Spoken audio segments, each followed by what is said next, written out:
came to Florida State because really my mom always wanted to go to Florida State. So she got pregnant with me. So she couldn't go to school, and so when I got older, made up in my mind that this is the place that I wanted to be, and I'm glad I did.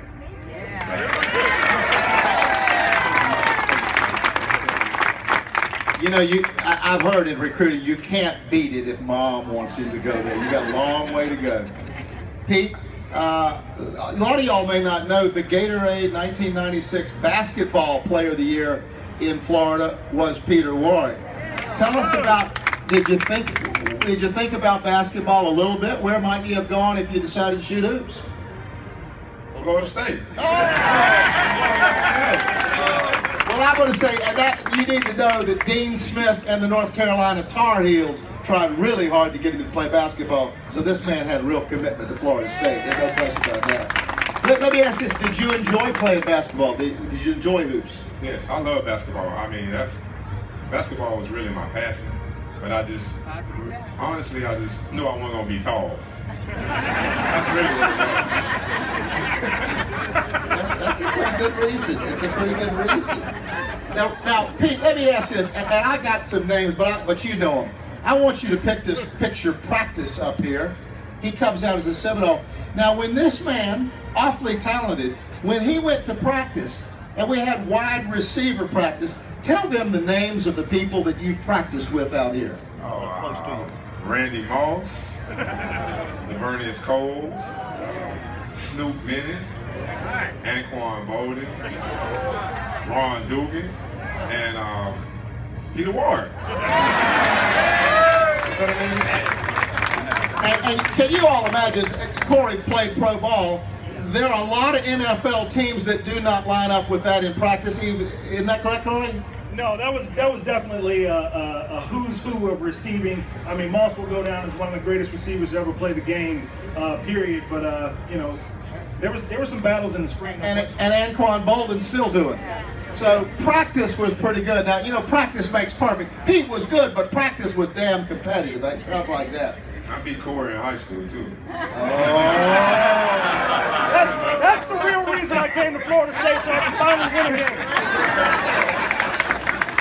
But now, Corey didn't cover you. Did he cover you? He didn't break out there and cover you, did he? You know that. And he didn't play offensive guard either, did he? You didn't get to knock him over. He didn't want him to.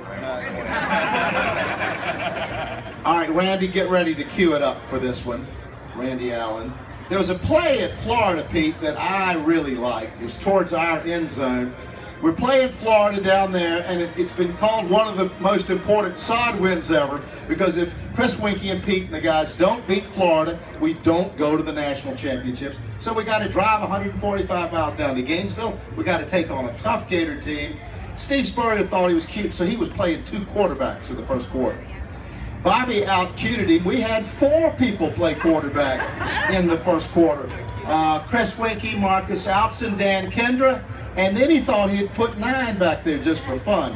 So the play was, we got back at about the 6-yard line, and I'm gonna, don't play it yet, Randy, we're coming.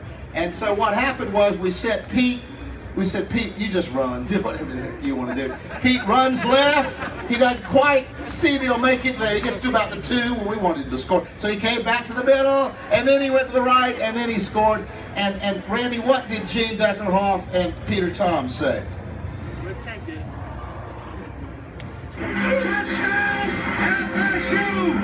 do you see, PT? I see a Peter Warrick. Holy Toledo. He ran left. Nothing there. He came back the other way.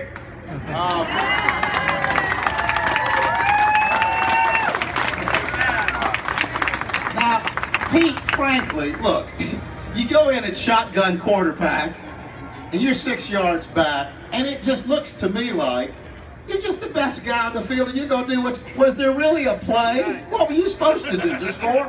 Tell us. First of all, I want to say, who is Steve Spurrier? I know who that is. I know Bobby Bowden. That's That's what I really want to say. Well, but Steve Spurrier knows who you are. I think he knows that. Let me ask, this is a real question. I asked Pete this, and he smiled. I said, Pete, what did it feel like when you played to be the best player on the field? First, were you? I got to answer that? Well, first of all, Corey was the best player on the field. Corey was the best player on the field. And, you know, really, it was my teammates that, you know, that really helped me out. You know, every day in practice, you know, like I was telling Doug yesterday, every time we go out in the game, my teammates say, hey, all we got to do is stop him one time, because Pete gonna score twice. That is a good line. That is a good line. What's your best Bobby Bowden memory or story, Coach Bowden? My best Bobby Bowden's probably the national championship. You know, the game was close, and I looked at Bobby and I asked him, I said, Coach, do you want me to finish it? He said yes. I said, well, give me the ball. And you know, he don't know nobody's name, so he said, throw the ball deep to number 9.